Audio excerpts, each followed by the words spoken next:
안녕하세요. 주간전망대입니다. 금융시장의 다양한 이슈를 리포트보다 핫하게, 뉴스보다 쿨하게 짚어보겠습니다.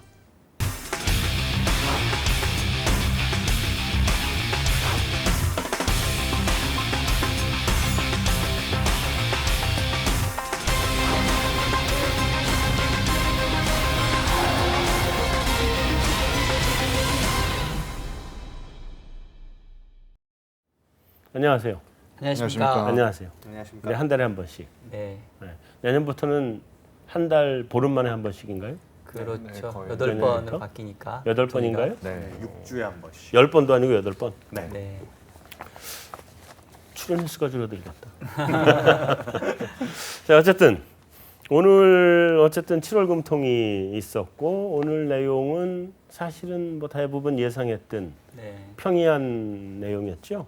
뭐 이렇게 핫한 거는 별로 없었던 것 같아요. 오늘은 우리가 사실은 핫한 이슈를 골라서 얘기해야 되는데, 그다음에 브렉시트가 있었음에도 불구하고 우리가 그 전에 이미 금리 인하를 한국은행에서 아주 선제적으로 해놨기 때문에 그다음에 또 금리 인하하기도 좀 그랬고 가계부채 이슈가 좀 요즘 최근에 굉장히 빨리 늘고 있잖아요. 그래서 네, 그 이슈도 좀 있고 그런 것 같아서 그래서 이제 동결을 결국은 이번에 하지 않았나. 그리고 2달 연속 금리 인하가 지금 굉장히 한참 전 얘기죠. 이례적이죠. 네, 그래서 리만 브라더스 네. 사태 이후로는 2번 연속이나는 없었습니다. 없었죠. 네. 그러면 사실 지난 메르스 때나 아니면 그 전에 또 뭐였어요? 세월호 때나 네. 전부 다 뭐 텀을 두고 네, 최소한 했죠. 뭐 2개월 정도 그렇게 네. 있다가 있죠. 그래서 이번에 어차피 이제 동결일 거다 우리 다 예상을 하고 있었는데 그래서 이번에는 뭐 금리 동결의 배경이나 이런 것들을 뭐 보는 것보다 한국은행에서 이 경기를 보는 스탠스 뭐 이런 거 그다음에 물가에 대한 스탠스 이런 것들을 사실은 점검하는 게 더 중요한 거 아닌가 하는 생각이 들고요. 네. 뭐 그런 거 한번 짚어보고 네. 그다음에 우리 이제 채권 시장이 오늘 뭐 금리가 뭐 전격적으로 인하됐다 그러면 채권 시장이 막 훅 하고 갔을 텐데 뭐 그런 것도 아니니 채권 시장을 그 전반적으로 좀 한번 짚어보는 뭐 그런 걸로 했으면 좋겠어요. 네. 그리고 그다음에 이제 마지막에는 아마 꼭 우리 항상 한번 짚어보는 것처럼 앞으로 이제 통화정책 방향이 어떻게 갈 거냐, 금리 인하 더 있냐, 뭐 이런 것들을 한번 또 짚어보고 그렇게 하는 걸로 하죠. 네. 자, 우선 금통위 느낀 점 우리 항상 제일 첫 번째 질문. 오늘 그 금통위도 그렇고 하는 총재의 기자회견을 보고 느낀 점들 네. 가장 인상 깊게 본 부분 신을 연구부터 한번. 네, 뭐 여러 가지 이슈가 있었고 결과적으로 좀 무난했던 금통이었는데 그나마 가장 인상 깊었던 발언이라고 하면은 총재님께서 브렉시트 가능성을 일부 반영을 해서 지난 6월에 기준금리 인하를 한 부분이 있다. 이 발언이 가장 저는 인상이 깊었고요. 사실 워낙 정치적인 이슈였고 그 당시에 지금은 브렉시트를 우리가 이렇게 바라보고 있지만 그 당시에는 과연 설마 했던 부분이 그 시점에서 과연 기준금리 인하를 했다고 했을 때 일부 반영을 했다고 이번 달에 말씀을 하시니까 사실 좀 놀라움을 좀 금치 못하는 그런 부분이 아닌가 이렇게 생각이 됩니다. 그거는 내가 생각하기에는 이제 결과적으로 보니까 그렇게 됐다는 걸 그렇게 말씀하신 거 아닌가. 이게 좀 좋게 해석을 해드리죠. 가급적이면. 네, 제 타이틀을 이제 가져가려고 할 것 같아요. 제가 감히 어떻게 새로 떠오르는 저격수로. 자, 박정인 연구원. 저는 일단은 그러니까 시장 관점에서 보면 6월 달에 전격적으로 금리를 인하했지만 사실 한 일주일 지나면서 다시 또 국고채 3년 금리가 기준금리를 하회하기 시작을 했어요. 네. 그 얘기는 이미 시장에서는 6월 금리 인하가 이제 끝이 아닐 거다. 추가적인 인하에 대한 기대들을 이미 깔고 왔었고 네. 이번 7월 금통위에서 이제 확인하고 싶었던 거는 하느니 얼마나 그 힌트를 좀 보여주느냐 이 부분이었던 것 같은데 뭐 늘 그래 왔듯이 추가적인 금리 인하에 대한 힌트는 없었습니다. 그리고 이제 오히려 향후에 어떤 통화 정책에 대해서 주요 변수로 그 뽑는 부분에서 가계 대출 문제가 제일 그 순서상 앞으로 왔어요. 네.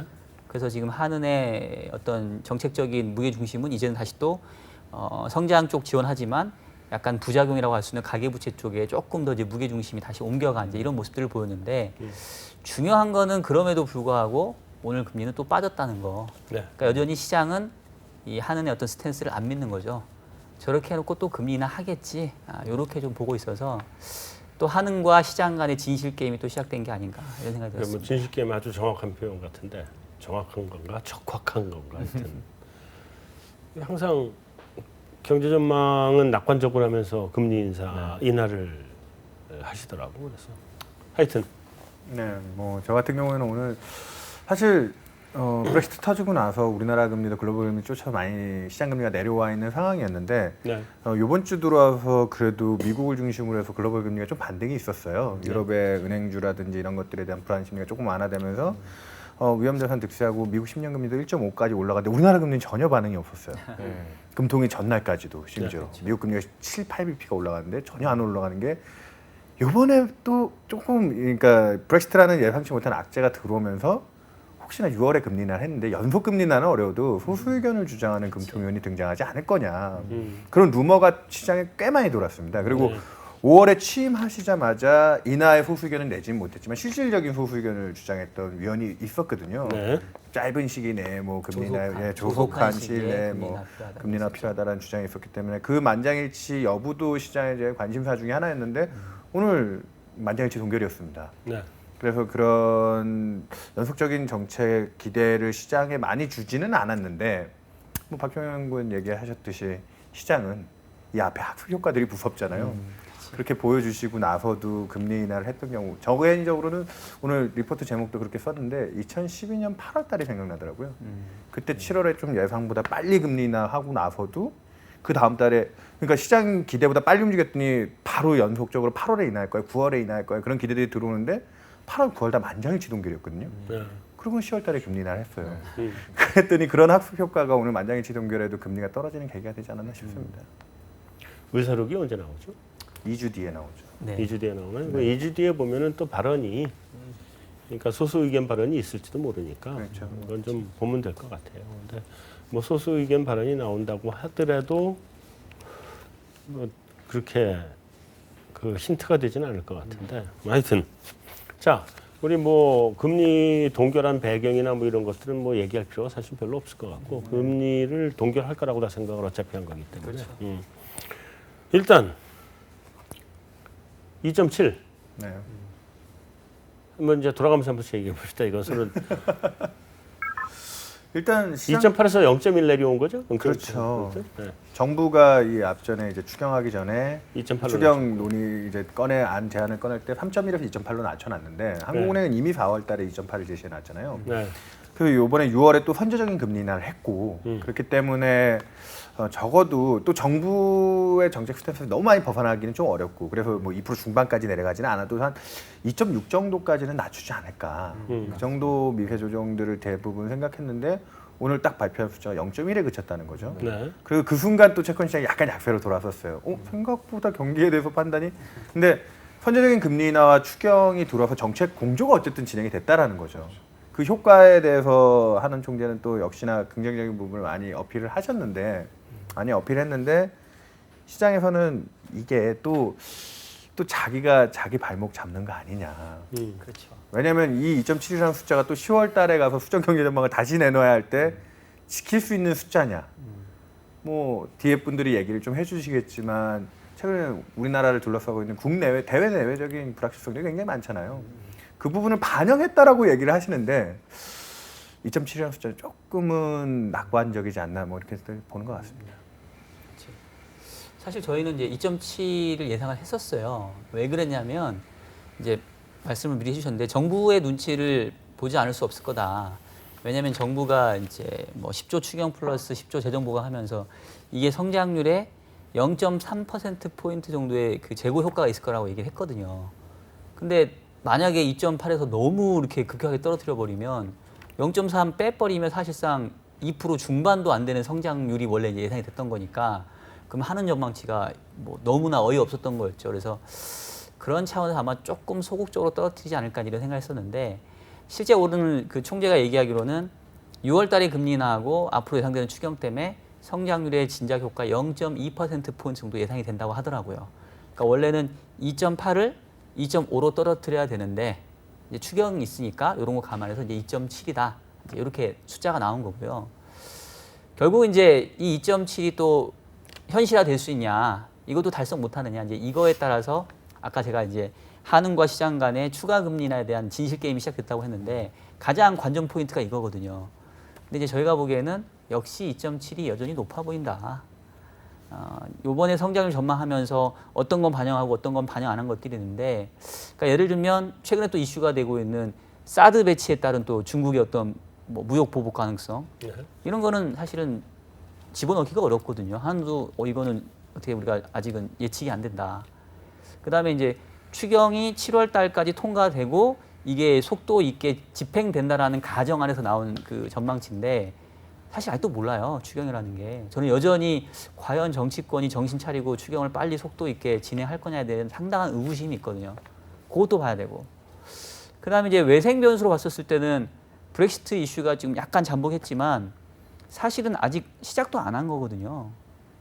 그래서 영국과 유럽 연합 간의 어떤 얘기들이 이제 다시 또 나오면서 이렇게 시끄럽게 되면 최근에 금융시장은 조금 안도감을 찾고 있지만 실물 쪽은 이제 악화되는 게 이제 막 시작될 수 있다. 그래서 뭐 내부적인 불확실성, 외부적인 불확실성을 감안해 보면 2.7이라는 숫자가 여전히 현실화되기에는 상당한 낙관론적인 전망들을 깔고 접근한 거 아니냐.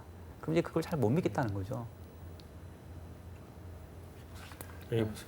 저도 뭐 두 분과 거의 의견이 유사한데 우선 2.7을 제시하면서 추경을 포함한 재정 보강 정책이 적시에 조기에 편성이 되고 적시에 집행이 되어야 이렇게 나올 수 있다라는 전망의 전제를 까셨고요, 총재님께서. 근데 뭐 그게 모든 일이 제 마음대로 되지 않는 게 인생사니까 사실 그 부분에 대해서는 확인이 필요한데 아무래도 좀 지금 최근 추세가 여러 가지 면에서 좀 비관적으로 생각을 할 수밖에 없는 그런 흐름에 여전히 편승해 있기 때문에 2.7은 사실 2.6을 해도 무방한데 조금 해놓고 10월달 순정 경제 전망에서 또 한번 낮춰질 가능성이 있기 때문에 이번에는 조금 소폭 하향 조정이 된 것이 아닌가 이렇게 판단이 됩니다. 그리고 뭐 브렉시트 같은 경우는 이제 그 좀 중장기적으로 그렉시트와 유사하게 좀 중장기 질환처럼 이제 금융시장의 불안 심리를 자극할 수 있는데 결과적으로 이게 우리나라 수출 회복 반등 속도를 늦출 수밖에 없는 그런 재료로 작용할 가능성이 있기 때문에 내수의 그런 회복세가 지속되기보다는 조금 꺾일 가능성이 있는 데다가 수출마저 예상보다 반등하는 게 느리다면은 이번 향후에 또 시간이 지나면 재차 경제 성장률 전망치는 낮아질 가능성이 더욱 커질 것이다. 이렇게 보고 있습니다. 10월 달쯤 되면 이제 성장률 전망치가 아니고요. 거의 잠정치처럼 네. 그렇죠. 네. 9월까지 거의 다 한국은행은 보고 있는 건데 네. 상반기 건 다 나왔고 확정치에 비슷하게 가죠. 그 정도 되면. 그렇죠. 근데 일단 정부가 이번 추경을 발표하면서 성장률 제고 효과 0.3%포인트 얘기를 했잖아요. 네. 그만큼 돼요? 그러니까 지금 이게 알 수가 없는 게 저 금액 가지고 그만큼 안 나오거든. 근데 이제 조금은 긍정적으로 볼 수 있는 거는 과거의 추경은 대부분 이제 뭐 한 15조 정도 나왔었을 때 예를 들면 한 10조 정도가 세입 보전형이었고 한 5조 정도가 세출 추경이었어요. 네. 근데 이번에는 지금 세입 보전이 없거든요. 왜냐하면 없죠. 세금이 더 거쳐 네, 있으니까. 없죠. 그래서 순수하게 이제 정말로 세출을 늘리는 10조이기 때문에 네. 그렇게 보면은 뭐 절대적인 10조는 작지만 경기에 플러스 되는 거는 좀 클 수 있는데 이제 제가 걱정하는 건 뭐냐면 결국 이제 재정 승수가 얼마만큼 나와줄 거냐가 관건이잖아요. 그렇죠. 근데 지금 세목을 잘 몰라요. 우리가 어디에 쓰여질지를 지금 모르기 때문에 한은도 이제 그거에 대해서 예측이 안 되는 것 같아요. 근데 평균적으로 그러니까 작년에 20조였잖아요. 하여튼 뭐 전부 다 합쳐서 20조 중에 5조가 세수결손분이었단 말이에요. 빼면 한 15조 됐고 15조면 우리나라 GDP 전체 경상 GDP 한 1,500조라고 가정을 하면 0.1 1%잖아요. 미안합니다. 1%인가? 1%. 예. 1%는 1,500조, 150조, 15조, 1%. 이제 우리가 재정 승수를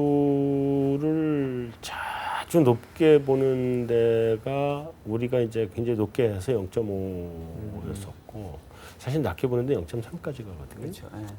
그렇게 보면은 이제 0.3% 포인트다라는 얘기가 근거가 좀 나온 있기는 거죠. 하죠. 그렇게 나오는 거니까. 근데 요즘에 조금 근데 그쪽에 의구심을 나타내는 분 중에 굉장히 하나가 많죠 지금. 왜 저는 개인적으로 드는 것 중에 하나가 세수가 올해 많이 거쳤잖아요. 그러니까 물론 그게- 부동산 경기가 좋았고 뭐 담배값 인상과 같은 부분이 있는데 그 세수 거친 걸 결국은 추경으로 활용하고 하지만 어느 정도 세금이 많이 거쳤다는 건 또 그만큼 가계 구매력을 까먹는 예 얘기거든. 까먹는 효과가 있어서 재정 충격 지수로 보면 마이너스가 쪽출될 수가 있다는 거예요. 그러니까. 그래서 오히려 추경을 더 세게 했어야지 정부가 돈을 더 써야 되는 거 아니냐라는 논리가 있어요. 그래서 맞아. 그러니까 재정 승수 측면에서 어디에 쓰느냐도 중요한데 지금은 추경 규모 자체가 일단 실망을 줬어요. 그래서 저 개인적으로는 정부 입장에서는 긍정적인 부분을 많이 찾고 그리고 하반기에 이제 뭐 통화 정책과 또 여러 가지 공조에 대한 고민을 하고 있을 텐데 민간 지금 올해 성장 컨센서스가 2% 중반이 안 되고 있다라는 거죠. 그렇죠. 지금 대부분 뭐 소장 계신 연구소도 연구 숫자가 2% 중반 정도 지금 보고 계시잖아요. 중반에서 이미 아래로 내려가기 시작했죠. 예, 뭐 대부분이 뭐 지금 저희 당사도 2.4% 정도 보고 있고 아이비리 컨센이 한 2.3까지 내려갔다고요. 이번에 브렉시트 터지고 나서. 그러니까 그 괴리가 이제 문제인 거죠. 그 괴리를 메꾸기 위해서 정책이 들어오는 건데 조금 부족한 감이 있지 않나 그러니까 싶습니다. 이미 글로벌 아이비들은 2% 초반대란 말이에요. 네. 2.3도 아니란 네. 말이에요. 네. 그럼 이제 국내 아이 기관들하고 국내 하우스들하고 글로벌 하우스하고 평균 내면은 내가 보기엔 한 2.3 나오지 않겠나 네. 싶어요. 근데 사실은 정부 정책이 없다는 전제 하에서는 2.3도 좀 의심스러울 수 있거든. 1분기 실적이 너무 나빴잖아요. 네. 1분기가 전기 대비 0.5? 아니 근데 좀 0.3? 개선 예 그게 그나마 조금 확정 좀 감면적으로 탑재해서 올라온 올라왔어요. 거죠. 예. 그랬단 말이에요. 근데 그거 0.5 찍어놓고 난 다음에 나머지 3분기 동안 다 그거를 만회를 해서 2.3?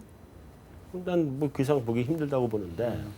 근데 이제 문제는 뭐냐면 이게 한국은행 총재께서 이제 0.2% 포인트를 본 근거가 재정정책과 통화정책 금리 인하 한번 해놓은 거 그거 0.2 정도는 있지 않겠나 본다 그랬다 그랬는데 그 일단 통화정책은 6월달에 했으니까 효과는 내년이에요. 정책 시차 있잖아요. 6달. 6개월에서 8개월 정책 시차란 말이에요. 그러니까 올해도 효과 안 나온다고.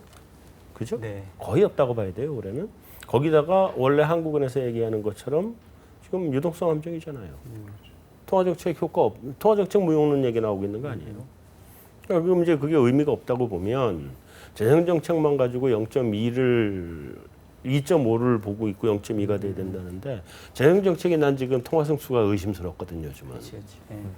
보통 때 같으면 통화승수가 뭐 0.3에서 0.5 사이, 뭐 0.35, 0.4 이 정도가 일반적인데 요즘은 보통 때가 아니고 첫째. 다음에 규모도 지금 시수가 추가로 거쳐서 지금 마이너스 난 부분을 감하고 나가야 되는 건데 그것까지 치면은 이게 20조의 효과가 있는 추경이냐는 게 좀 의심스러워. 20조지만 20조의 효과가 있다는 거에 대해서 좀 의심스럽거든. 국회에서 정말 조속히 처리해 준다고 하더라도 네. 그렇게 한다고 하더라도 사실 국회는 이번에 빨리 하긴 할 것 같아요. 세목을 어떻게 조정할 거냐 얘기는 좀 다르지만 좀 빨리 해줄 것 같아. 근데 그렇다고 보면 0.2가 나올 수 있을 거냐는 0.2 안 나올 것 같거든. 근데 그러면 어쨌든 한국은행에서 최소 2.5 이상을 봐야 되는 건데 그래서 수정경제 전망에 대해서 사실은 좀 미흡하지 않나. 겨우 0.1을 떨어뜨릴 것 같으면 금리 인하가 필요 안 할 것 같은데.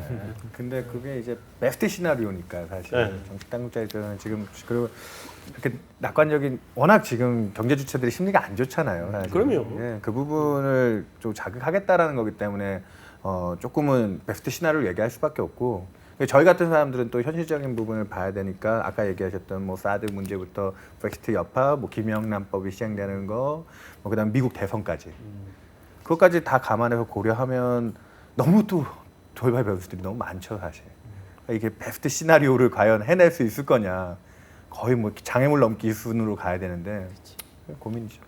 그 다음에 또 한 가지는 이제 똑같은 문제입니다.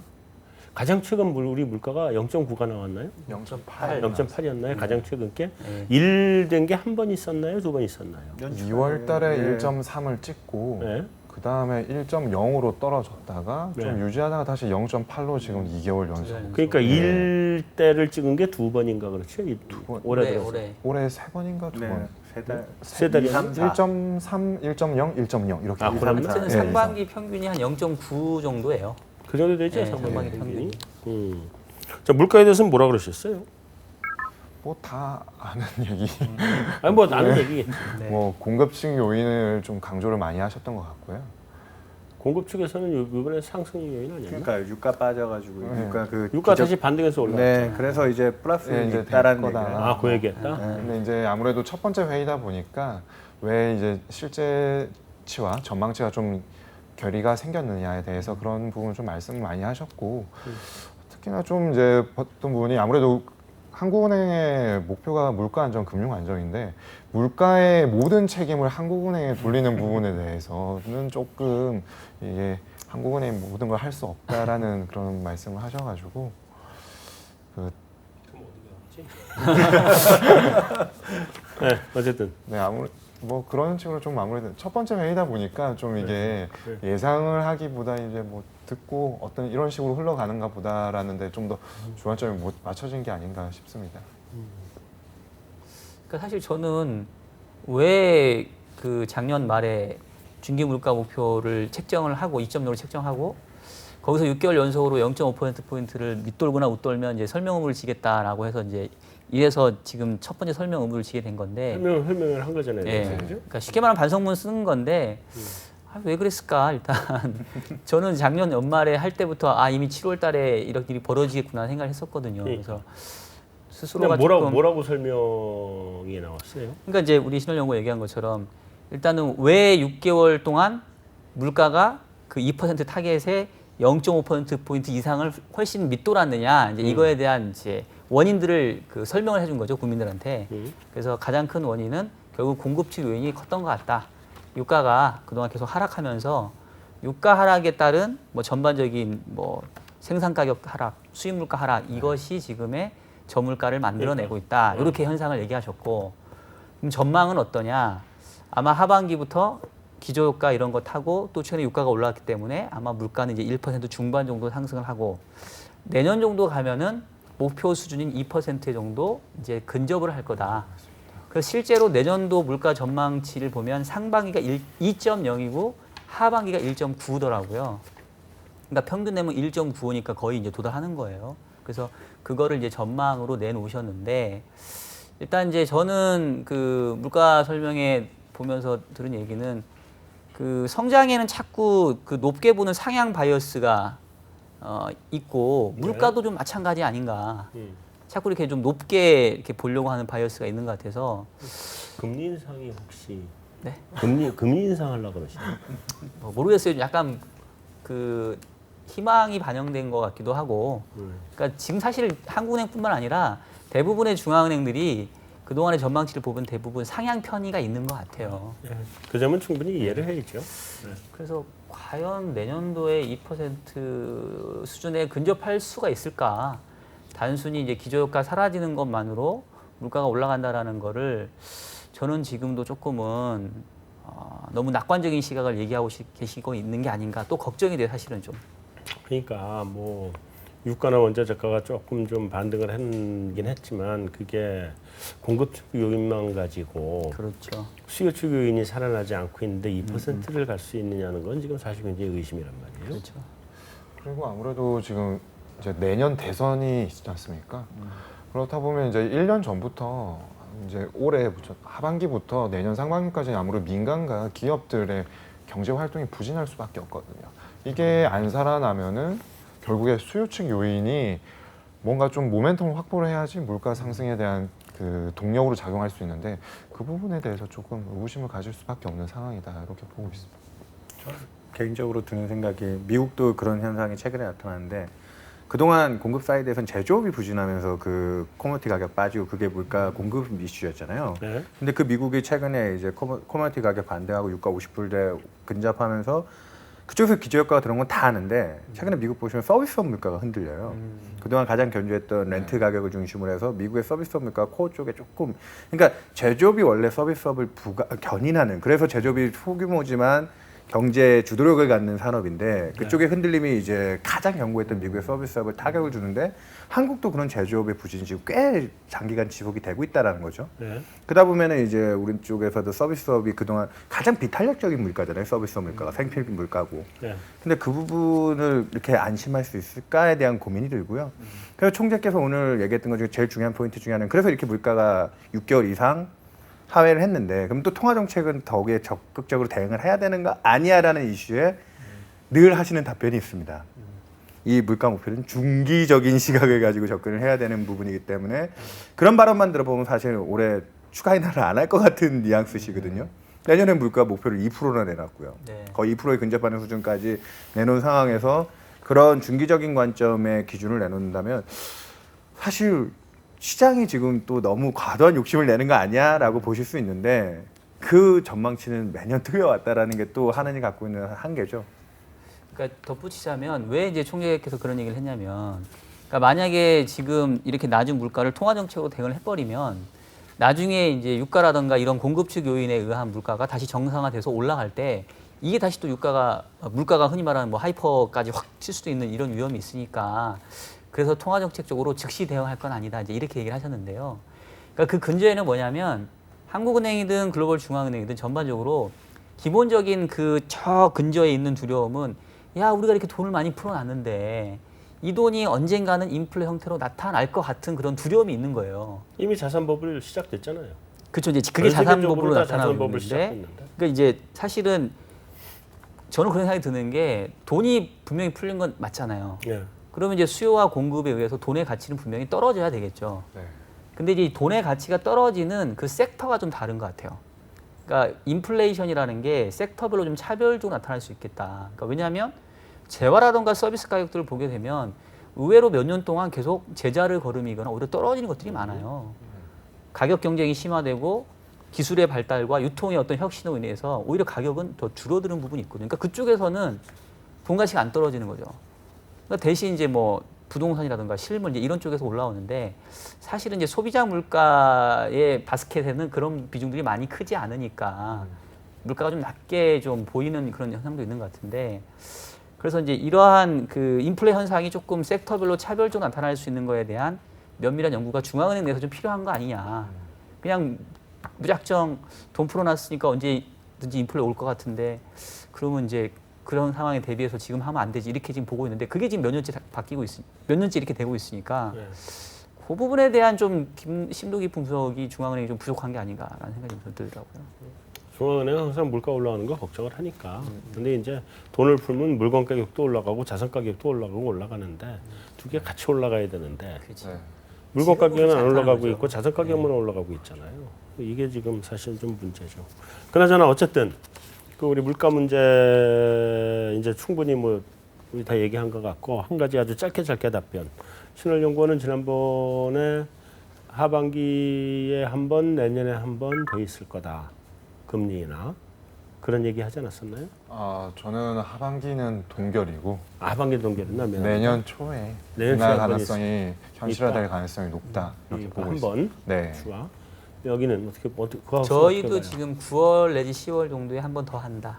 그리고 내년은 내년은 사실은 아직 좀 전망을 못했어요. 하긴 일단은 좀 그냥 1.0 정도로 일단 내년까지 보고 일르다? 있어요. 예. 거기 그 하우스는 저희는 원래 올해 한 번이나였는데요. 뭐 브렉시트 이슈 터지고 그리고 지금 정책 대응들 추경의 규모라든지 여러 가지 감안했을 때 연내 한 번 정도를 더 보고요. 그리고 조금 더 시계를 넓혀서 저희 이코노미스트랑 내년도 중국 경제라든지 이런 거에 대한 어려움을 봐서 자칫하면 우리나라 1% 기준금리도 깨질 수도 있겠다.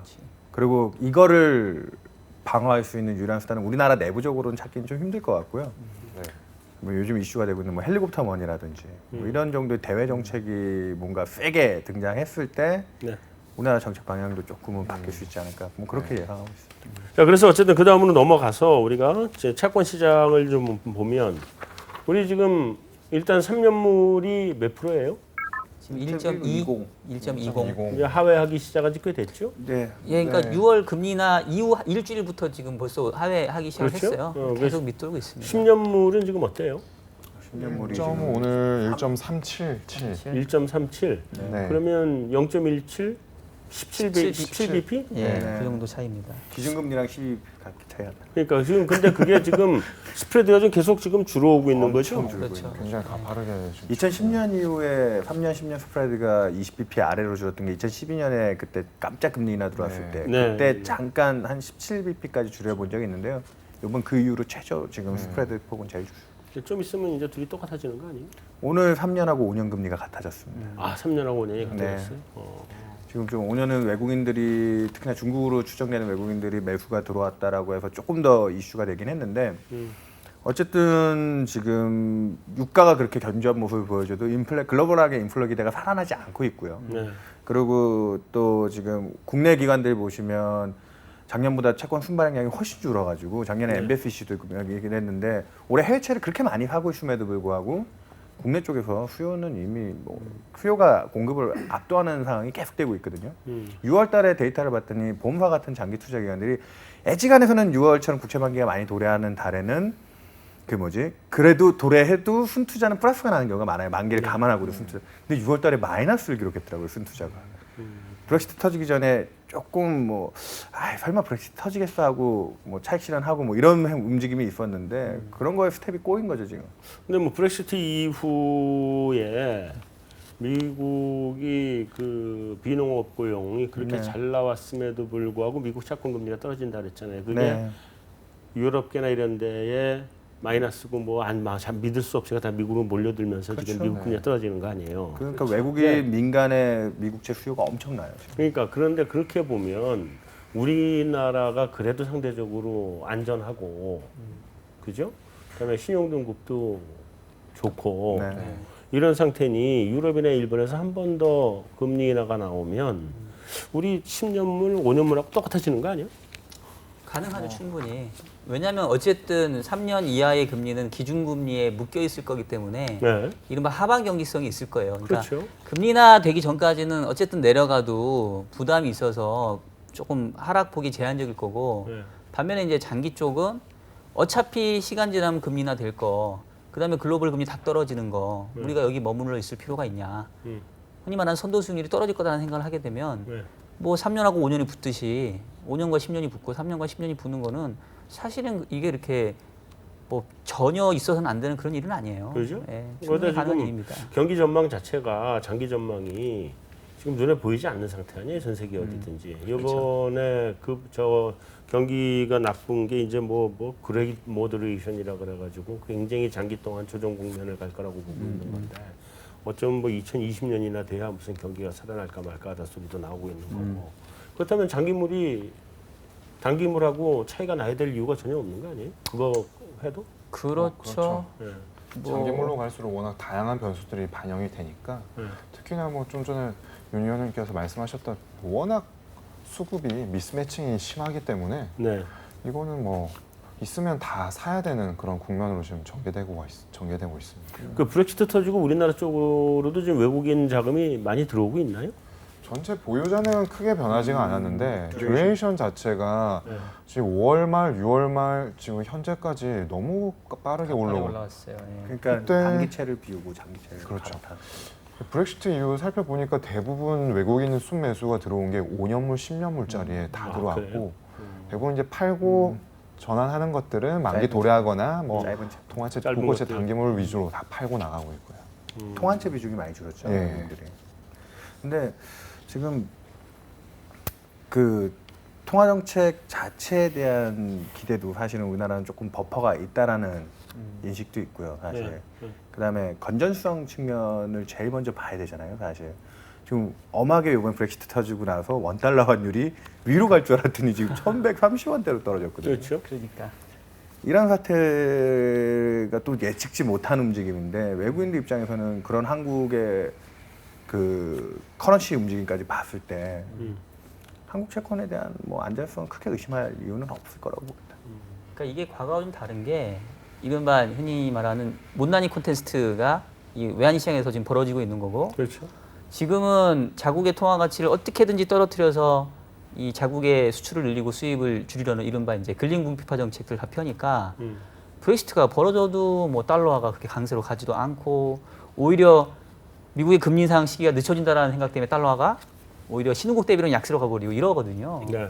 그러니까 이제 기존의 어떤 패러다임에서 접근할 수 있는 그런 상황이 아니기 때문에 그런 부분을 감안해 보면 사실은 이제 국내에서는 과거 몇 차례의 외환위기 트라우마가 있으니까 무슨 이벤트만 터지면은 마치 이제 자금 빠져나가고 환율 급등할 것처럼 생각을 하는데 사실 외국인 투자자들 만나 보면은 우리보다 훨씬 더 원화 자산에 대해서 안정적으로 생각을 해요. 니네만한 데가 없다. 그렇죠. 둘러보면 그렇죠. 지금처럼 뭐 경상수지가 불황형이라 하더라도 꾸역꾸역 흑자가 되고 등급 괜찮고 국가부채 적고 그러니까 어떻게 보면은 이게 좋은 건지 나쁜 건지 모르겠지만 이런 것들을 좀 우리가 자신감을 가지고 좀 이렇게 적극적으로 이용할 필요가 있는데 너무 정부는 이제 그리고 민간 주체들이 어떻게 하면은 자금 빠져나가는 거에 대한 두려움을 계속 갖고 있으니까 한편으로는 우리한테 장점인데 어떻게 보면 우리는 그 장점을 그냥 우리는 아닌데요 이렇게 부정하고 있는 게 아닌가 싶은 좀 아쉬움도 드는 것 같아요. 우리 그 신혼연구 우리 물가치라는 거 있죠. 네. 그 지금 우리 물가 상승률 뭐 말하자면 기대 인플레이션 이런 게 우리가 여전히 1%대에서 넘어가기 쉽지 않은 상태인데 네. 그 가격은 어때요?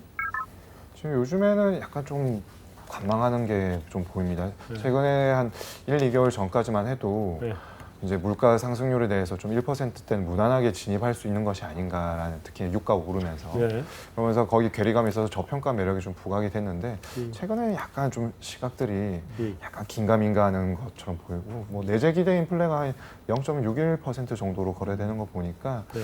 지금 최고 수준이 0.7% 중후반이었는데 지금은 좀 그거보다는 좀 확인하고 관망을 해야겠다 이런 상황으로 좀 가는 것 같습니다. 특히나 유가가 그 2월, 3월에 최저를 찍고 바닥을 찍고 가파르게 올라왔지 않습니까? 근데 네. 지금 요즘에 보시면은 좀 유가에 대한 관심도가 떨어졌지만 최근에도 하루에 한 3, 4%씩 급등락을 하고 있으면서 네. 50불을 뚫지를 못하고 있어요. 오히려 점점 50불 상단 테스트를 하다가 조금씩 내려오는 상황이기 때문에 이 부분에 대해서 조금 그 확신, 모멘텀 자체는 조금 떨어진 것이 아닌가 이렇게 봅니다. 이번에 그 BOE하고 BOJ는 어떻게 보고 있어요? 당장 뭐 오늘 밤에 BOE가 지금 저희가 하고 있는 상황에서 이제 곧 열릴 텐데요. 네. 이번에 브렉시트 터지고 나서 그래도 영국 총리 캐머런이 빨리 사퇴하고 테레사 메이가 빨리 또 그 총리 취임하면서 파운드가 1파운드가 1.3달러를 하회했던 거를 회복시켜 놨잖아요. 네. 그리고 영국 주가는 오히려 브렉시트 이전보다 더 높은 수준으로 그렇죠. 올라가 있는 상황이고 정책 기대를 지금 많이 품고 있거든요. 네. 지금 전 세계 자산 가격들이 보시면 알겠지만 주식도 정고점들을 다 트라이하고 있고요. 금리는 사상 최저치를 경신하고 있고요. 그리고 또 아주 엄하다는 표현들을 쓰시는데 올해 가장 수익률이 좋은 자산 중에 하나가 은, 금 이런 쪽의 실물 자산들로 돈이 은좀 되는 사놨어야 거죠. 되는데. 그러니까요. 그쪽이 아니 모든 자산이 지금 잘 되고 있거든요. 아까 뭐 부모님 얘기하셨지만 자산 가격들에는 거품이 확실히 끼고 있는 것 같습니다. 네. 전형적인 유동성 랠리죠. 전형적인 유동성 랠리. 그래서 오늘 BOE가 만약에 이런 시장의 기대를 자극시켜 놨던 걸 실망시킨다면 지금 울던 아이한테 일단은 뭐 사탕 줄게 해놨는데 사탕을 안 주면 아이는 또 올 수밖에 없을 것 같거든요. 네. 그래서 유럽 은행주라든지 이런 게 영국이 특히나 금융이 제일 중심의 지역이었잖아요. 네. 그쪽에 기반을 주려면 오늘 당장 BOE는 최소한 금리 인하라도 이게 실효성이 있느냐. 뭐요 근래 몇몇 교수들이 얘기하고 있지만 중앙은행의 역할이 과거처럼 실물 경기 정말 끌어올려주는 역할보다는 치어리더라도 해서 경제 심리를 자극해줘야 되는 게 중요한 거 아니냐. 그런 측면에서 오늘 BOE가 움직일 수 있다고 보고요. 뭐 BOJ 같은 경우는 지금 뭐 아베 경제 스승이라고 하는 하마다 교수 같은 사람이 예전에는 아베노믹스를 굉장히 지지하고 극찬을 했는데 최근에 일본에서 이제 또 주요 선진국 중에 최초로 헬리콥터 머니 얘기가 나오고 있거든요. 네. 버냉키가 같다면서요? 네, 뭐 버냉키도 초대하고 뭐 지금 그 일본이 그동안 꺼내놨던 정책의 실효성이 많이 의구심을 받다 보니까 그 얘기까지 나오는데 근데 그 아베노믹스의 거의 실질적인 주창자라고 하는 사람이 헬리콥터 머니는 과거 공황 시절에 일본이 한번 해봤는데 네. 옛날에 그 일본이 대공황 때 정부가 찍는 채권을 BOJ가 다 인수해주는 정책을 한번 해봤거든요. 네. 그 정책이 결국은 군비 확대로 연결되고 부작용이 굉장히 크게 인플레이션으로 연결됐던 경험이 있기 때문에 그거를 반대하더라고요. 그 네. 하메다 교수가. 그래서 일본도 지금 뭔가를 해야 되는 필요성을 절박한 건 맞는데 지난 몇 개월 동안 뭘 할 거야 하면서 못했거든요. 네. 그런 상황이 조금 더 이어질 수도 있겠다. 일부는 지난번에 그 마이너스 한번 갔잖아요. 네. 정치적 쇼를 한 거라고 생각을 하긴 하는데 그 정치적 쇼가 그 정말 3일 첫날로 끝난 거 아니에요 그때? 3일도 안 갔어요. 3일도 안 갔나요? 한 이틀 만에 막 네. 하루인가? 3초 차나? 하여튼 뭐 그런데 그러면서 마이너스로 간 것에 대한 정책 신뢰가 일본에 별로 없잖아요. 근데 지금 헬리콥터를 하면 효과가 있을까? 어떻게 봐요? 있을 거라고 봐요? 아니면? 그러니까 뭐 그런 거죠. 뭐 물에 빠진 사람이 지금 뭘 물불을 안 가리고 지푸라기도 아, 잡아야 뭐라도 되고. 잡자? 그러니까 왜냐하면 사실은 어떻게 보면은 이 브렉시트에 따른 가장 피해는 지금 일본이 받고 있거든요. 네. 그러니까 그때 브렉시트 터진 다음에 뭐 흔히 말하는 짤방이라고 하죠. 뭐 잘림 방지용 이렇게 그림으로 도는 게 아베가 이렇게 한숨 쉬면서 3년 동안 환율을 끌어올려놨더니 이거를 뭐 그러니까 3시간 만에 떨어뜨리냐 뭐. 예. 그러니까 120엔을 한때 웃돌았던 달러엔 환율이 지금 이제 100엔대 깨질 뻔하다가 이제 이번 기대 때문에 조금 103엔 뭐 정도로 올라온 상황인데 가뜩이나 최근에 일본의 뭐 물가는 다시 마이너스로 갔고 수출도 마이너스인데 엔화가 계속 이렇게 강세로 갔었을 때는 뭐라도 지금 내놔야 되는 상황이 되게 절박해요. 그래서 뭘 내놓을지는 사실 저도 잘 고민이긴 한데 어쨌든 엔화 가치를 다시 뭔가 좀 떨어뜨리기 위한 말로는 그렇게 안 하겠지만 뭔가 다시 엔화의 가치를 떨어뜨리기 위한 모종의 조치나 대책들을 내놓으려고 지금 무지하게 고민하고 있을 거예요. 어떻게 봐요 거기는? 저희도 잘 잘 모르겠다. 네. 알겠습니다. 그럼 모르는 거로 끝냅시다. 네. 자, 집중 토크 여기서 마무리하고 외신 인사이드로 넘어가겠습니다.